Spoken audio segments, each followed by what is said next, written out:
इस क्लास में UP TET प्राथमिक स्तर का पेपर सॉल्व करेंगे। इसमें पर्यावरण अध्ययन के प्रश्नों को देखेंगे। 2015 में पर्यावरण अध्ययन के जो प्रश्न पूछे गए थे उन सभी प्रश्नों को यहाँ पर सॉल्व करेंगे। आप लोग सभी प्रश्न ध्यान से देखिए और सभी प्रश्नों का उत्तर बताने का प्रयास कीजिए। पहला प्रश्न है, प्लेग है विषाणु जनित बीमारी, कवक जनित बीमारी, जीवाणु जनित बीमारी या खनिज जनित बीमारी। देखिए दोस्तों, प्लेग एक जीवाणु जनित बीमारी है, इसे आप लोग ध्यान रखिएगा। यहाँ पर सी ऑप्शन राइट आंसर हो जाएगा।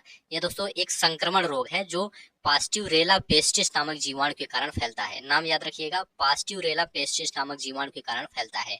इससे मानव का फेफड़ा प्रभावित होता है और चूहा दोस्तों प्लेग रोग का वाहक होता है, इसे भी आप लोग ध्यान रखिएगा। चलिए अगला प्रश्न है, गैसीय अपशिष्ट है। गैसीय अपशिष्ट इसमें से क्या है? चार ऑप्शन है इसमें दोस्तों। लकड़ी, कोयला से जलने वाला धुआं, यह गैसीय अपशिष्ट है। गैसीय अपशिष्ट वे पदार्थ होते हैं जो किसी अन्य पदार्थ के अपशिष्ट होते हैं तथा गैसीय रूप में होते हैं और इससे पर्यावरण में प्रदूषण होता है। चलिए अगला प्रश्न है, निम्नलिखित में से कौन से पौधे दूर दूर प्रसारित होंगे? देखिए दोस्तों, फल द्वारा प्रकीर्णित पौधे दूर दूर प्रसारित होते हैं। सी ऑप्शन आपका राइट आंसर हो जाएगा। अगला प्रश्न है, जब एक जीव लाभ लेता है बगैर दूसरे सहवासी जीव को प्रभावित किए तो क्या कहलाता है? ये सभी प्रश्न 2015 में पूछे गए हैं पर्यावरण अध्ययन विषय के अंतर्गत यूपी टेट में। देखिए दोस्तों, यहाँ पर सहभोजी आपका राइट आंसर हो जाएगा, बी ऑप्शन। सहभागिता या सहभोजी यह दो विभिन्न जीव जातियों के बीच एक ऐसी अंतरक्रिया होती है जिसमें एक जंतु को तो इस संबंध से लाभ होता है किंतु दूसरे जंतु को कोई हानि नहीं होती है। यहाँ पर सहभोजी आपका राइट आंसर हो जाएगा। जब मोर सांप को खाता है, सांप कीड़ों को खाता है और कीड़े हरे पौधों को खाते हैं तो मोर का पोषण तल है।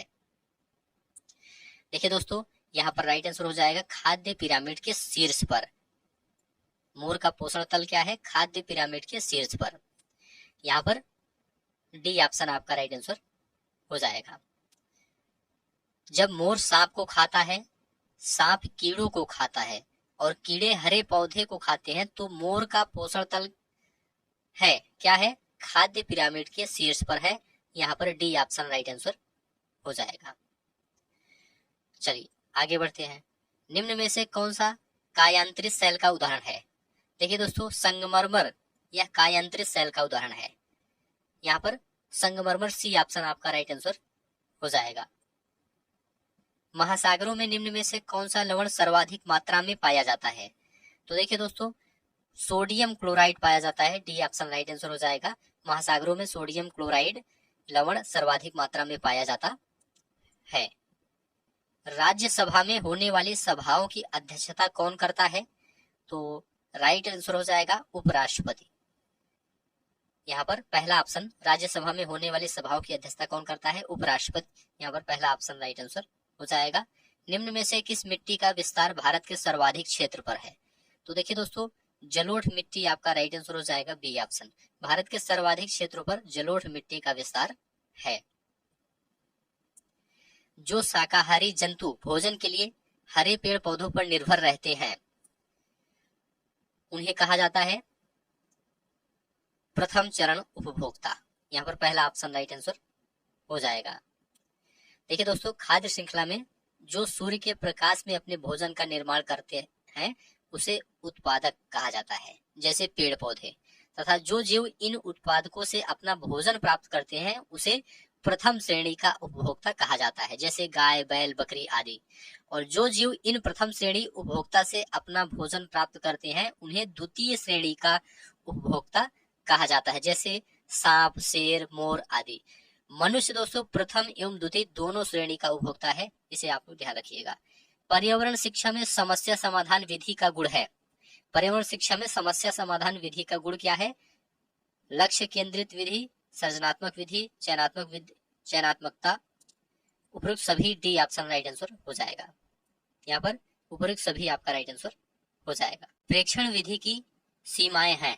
यह विधि मितव्ययी नहीं है, यह इसकी सीमा है। इस विधि में प्रेक्षण सूक्ष्मता से न करने पर प्राप्त परिणाम अधिक वैध एवं विश्वसनीय नहीं होते हैं, यह भी इसकी सीमाएं हैं। इस विधि से व्यक्ति के आंतरिक व्यवहारों का अध्ययन संभव नहीं है, तो यहाँ पर उपयुक्त सभी डी ऑप्शन राइट आंसर हो जाएगा।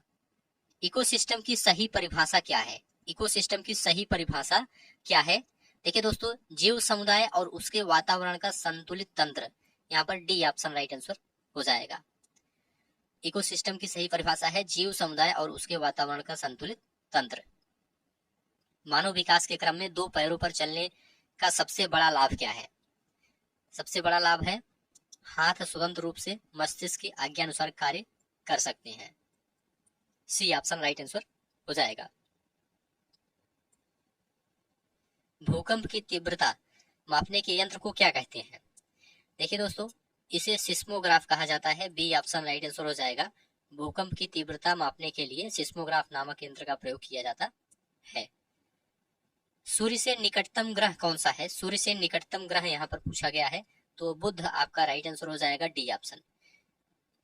हमारे सौर मंडल में सूर्य से बढ़ती हुई दूरी के क्रम में ग्रहों की स्थिति है। सबसे पहले बुध, उसके बाद शुक्र, फिर पृथ्वी, मंगल, बृहस्पति, शनि, अरुण और वरुण। तो यहाँ पर C D option right answer हो जाएगा, बुध। अगला प्रश्न है,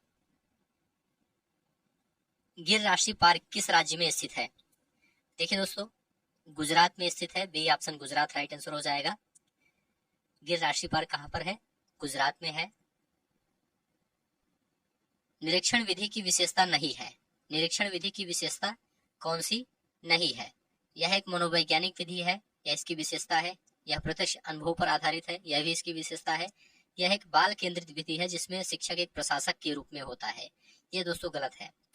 यह विधि विभिन्न सर्वेक्षणों द्वारा अपनाई जाती है। कौन सा विशेषता नहीं है? तो सी ऑप्शन राइट आंसर हो जाएगा। यहाँ पर सी ऑप्शन राइट आंसर हो जाएगा। निम्नलिखित वाहिनी ईंधनों में से किसको आजकल पर्यावरण स्नेही माना जाता है?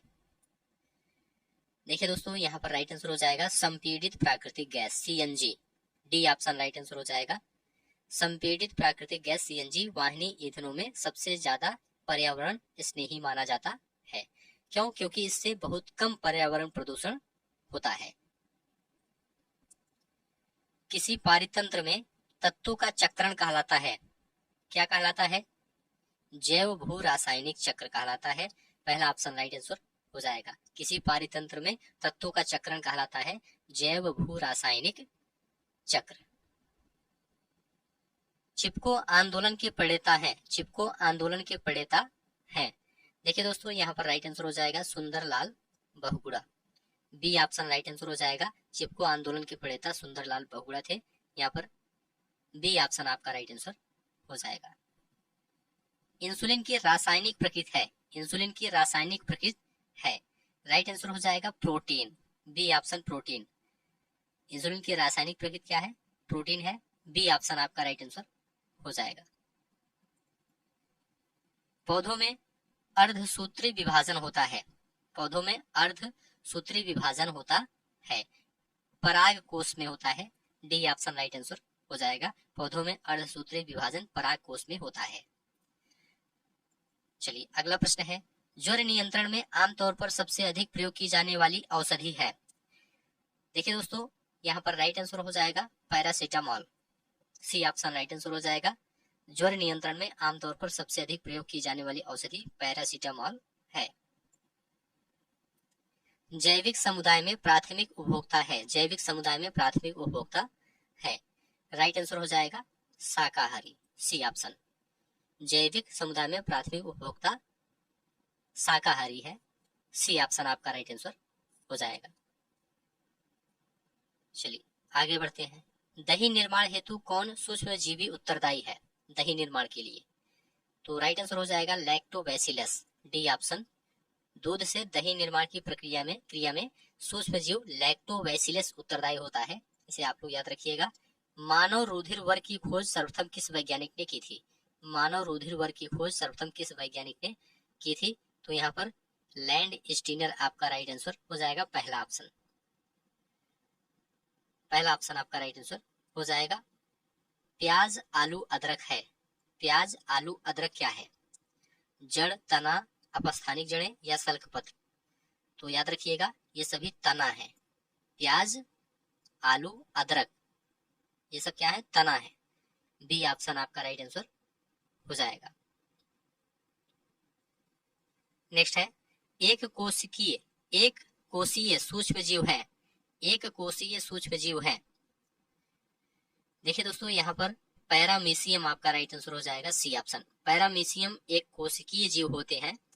एक कोशिकीय वह जीव होते हैं जिनके शरीर का निर्माण मात्र एक ही कोशिका से होता है। तो यहाँ पर paramecium, C option right answer हो जाएगा। निम्न में से कौन सा पादप उत्पाद साबुन का विस्थापन है?